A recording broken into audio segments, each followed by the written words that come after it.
Welcome to Bedtime Horror Tales. Grab your headphones, dim the lights, and get comfortable under the covers.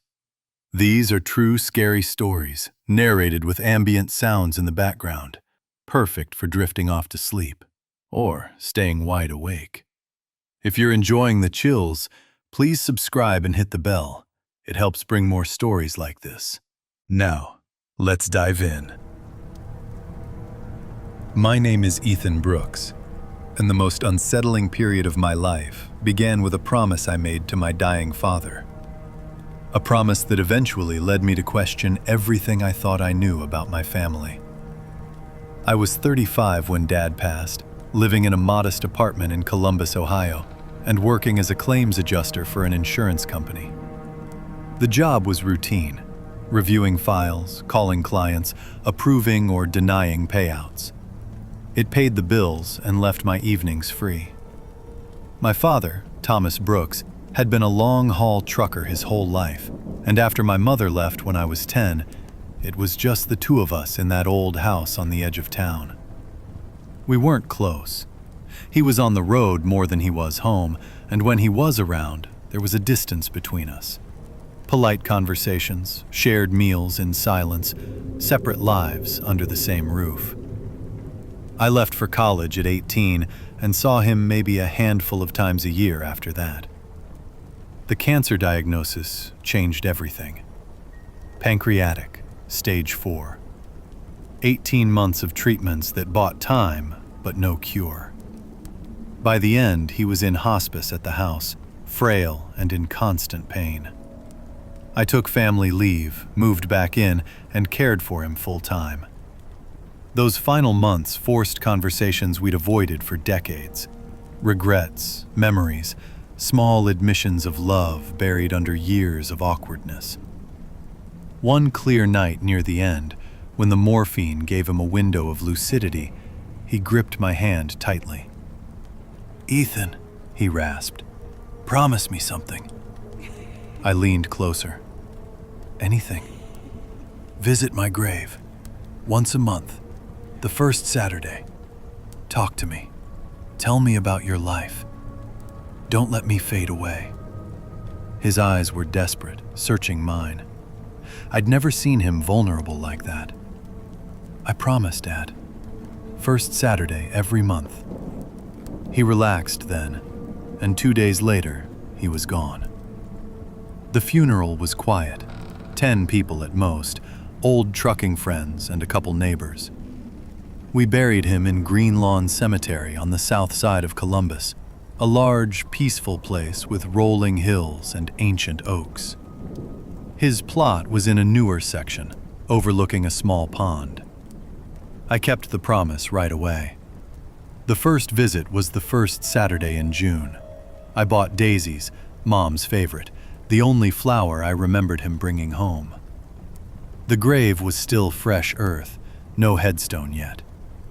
I stood there awkwardly for 20 minutes, then started talking. About work, the house I was selling, how sorry I was we hadn't been closer. It felt strange speaking to a mound of dirt, but I did it. July was hotter. I brought different flowers and stayed longer, sitting on the grass. I updated him on a promotion I was chasing, on a bad date I'd had. The words came easier. By August, the headstone arrived. Simple granite, his name, dates, beloved father. I traced the letters with my fingers and talked for nearly an hour about clearing out his things, finding old photos, remembering small moments I'd forgotten. September brought a folding chair. I sat for over an hour, reading aloud from a book I was enjoying, telling him about Sarah, a woman from work I'd started seeing. The ritual became something I looked forward to, a quiet space to process everything. October was chilly. I brought a thermos of coffee, poured a little on the ground with a wry smile. "Your share, old man," and laughed at myself. I told him about Sarah more seriously, how she made me feel hopeful. November had the first snow flurries. I cleared leaves from the stone and talked about the house sale closing, the move to a downtown apartment. Life felt like it was moving forward. December's first Saturday fell near Christmas. I brought a small wreath and stayed until dusk, telling him about Sarah moving in with me soon, how the holidays didn't feel as empty this year. January was freezing. I bundled up and sat with my coffee, updating him on the promotion that came through, on settling into the new place. Stability felt real. February aligned with Valentine's. I brought Sarah along. She waited while I introduced her to the stone, told Dad she was good for me. She left her own flowers afterward. March marked 1 year. I brought a small bottle of his favorite bourbon, poured a shot onto the grave, drank one myself. I talked for 2 hours about regrets, anger I'd held onto, love I'd never expressed. I left feeling unburdened. April brought the final house closing. Sarah waited in the car again, giving me space. I told Dad about letting go of his belongings, how strange it felt. May was warm, grass lush. I sat on the ground, back against the stone, and talked about wedding plans. Sarah and I were engaged. June marked 2 years. I brought a 6-pack of his old favorite beer, drank 3, poured 3. Stayed until sunset, sharing childhood stories I hadn't thought about in decades. July was humid.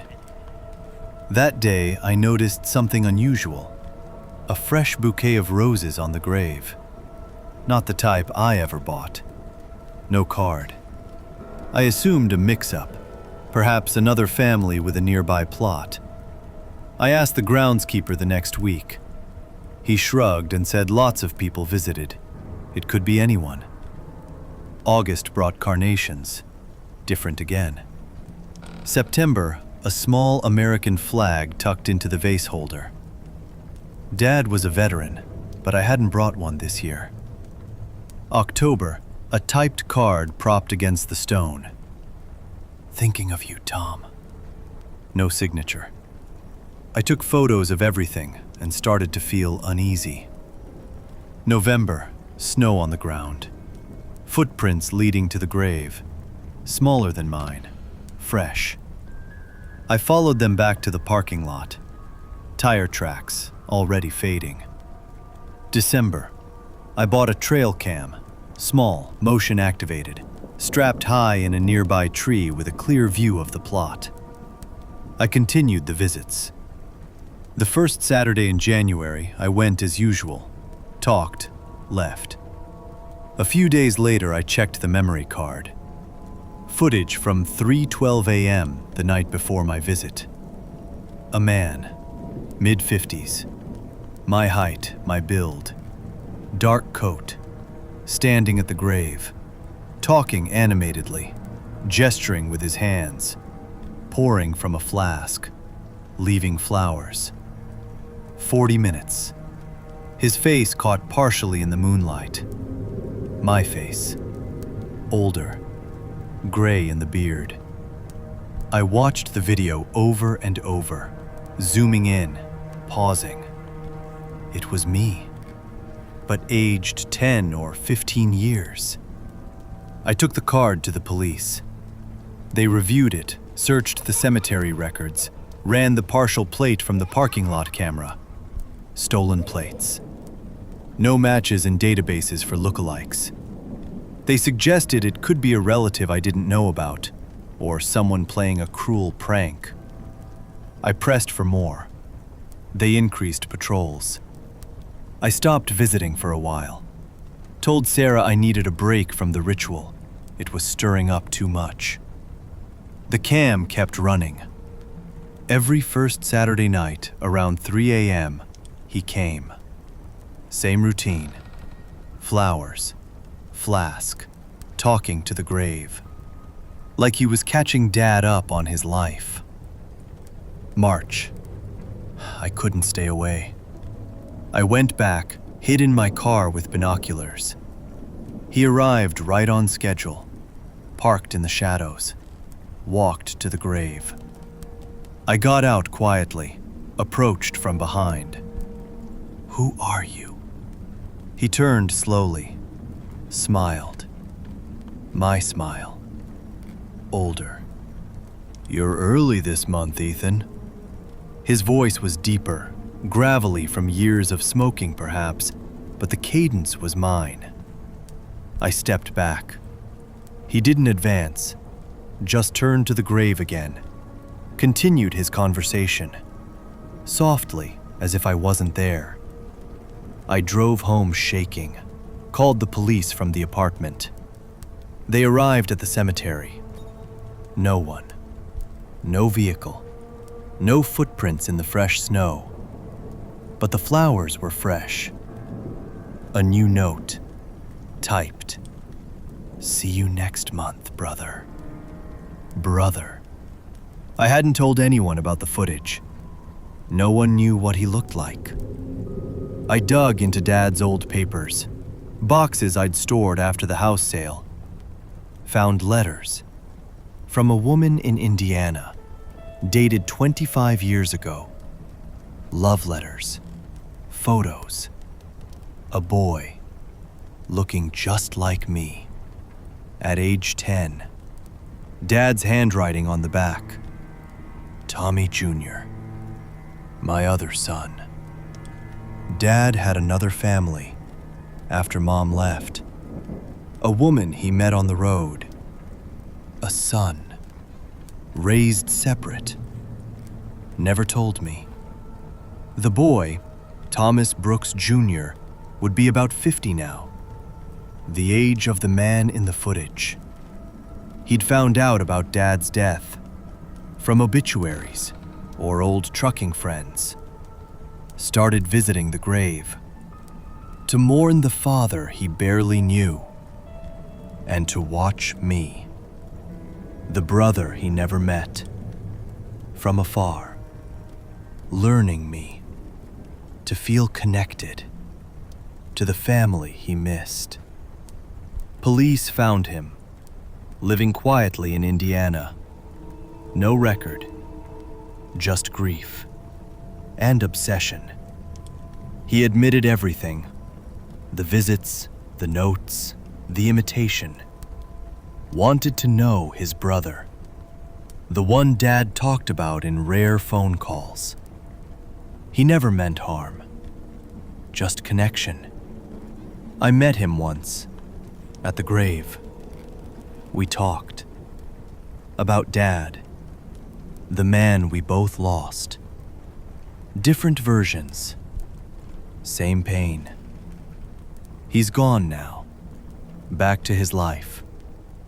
I still visit, first Saturday, alone. But sometimes I leave 2 coffees, just in case. He's family, after act's all. The only one left.